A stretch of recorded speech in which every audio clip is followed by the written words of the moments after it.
Intro. Our planet, a sphere of bustling cities and interconnected highways, still holds secrets.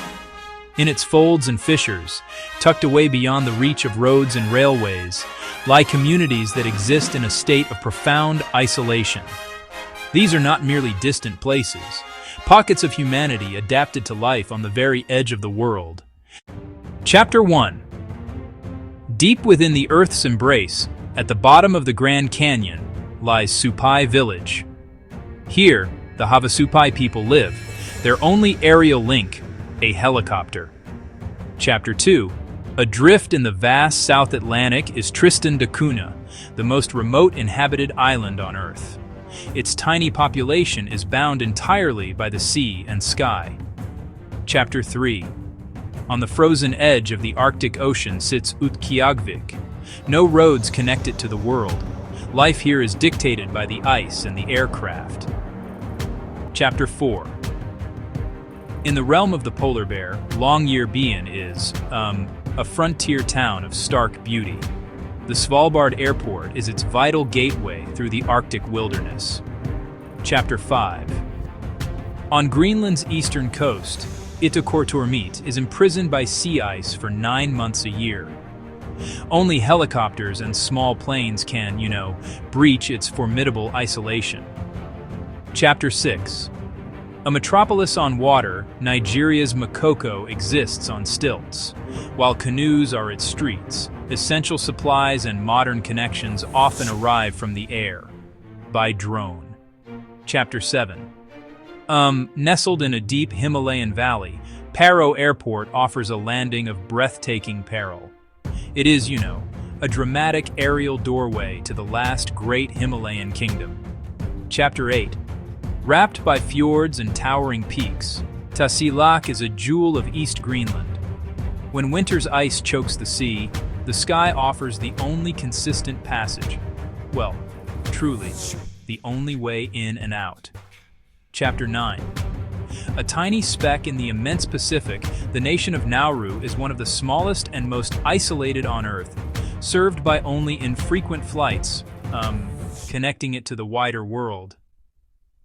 At over 16,000 feet, La Rinconada is the world's highest city, Its hardy miners depend on treacherous roads and nearby airstrips for their tenuous existence. At the very top of the world lies Alert, the northernmost inhabited place. It's extraordinarily remote. This military outpost, this scientific outpost, a world of ice, reachable only by air, Home to fewer than 50 souls, the descendants of mutineers. Pitcairn Island is a fortress of cliffs, isolated and steep. Supplies and visitors arrive by a long sea voyage, just a very long and infrequent passage. Socotra appears as another world, home to dragon's blood trees, alien flora. Rare flights are the only bridge to this extraordinary, isolated biodiversity hotspot. So remote that Napoleon was exiled here, St. Helena's isolation was only recently broken by an airport, daringly carved into the edge of its volcanic cliffs. In the dense jungles and cloud-piercing mountains of Papua live some of the world's last uncontacted peoples. Small planes and helicopters are the only way in. Chapter 16. Well, on the frozen continent of Antarctica, McMurdo Station is a hub of human science, Its existence is sustained by a heroic aerial supply chain over the ice.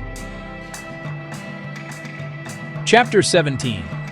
A forgotten outpost of French Polynesia, the volcanic island of Rapa Iti is a crescent of peaks in the Pacific, connected by only occasional air service.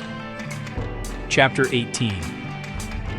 The silent Moai statues stand guard over Easter Island, one of the most isolated inhabited places on Earth, a mystery sustained by a single, long-haul flight, and you can almost feel the weight of history in the quiet. A historic gold rush town on the Bering Sea Nome is a frontier outpost. When winter freezes the sea, the airplane becomes its undisputed lifeline, bringing what people need across that frozen expanse. Chapter 20. Lost between Scotland and Iceland, the Faroe Islands are a dramatic assembly of cliff sea stacks. Outro. From the highest peaks to the most distant islands, these journeys by air have shown us that our world remains a place of profound mystery and breathtaking isolation. Each landing strip, carved into jungle ice cliffside, is more than just a destination. It is a symbol of human tenacity, a connection point for communities that thrive against the odds. These places are not empty voids on a map, but vibrant hubs of unique cultures and extraordinary adaptations, living reminders of a planet not yet fully tamed. To live in such a place is to understand the true value of connection, to see the arrival of a plane not as a mundane event, but as a delivery of sustenance, news, and fellowship.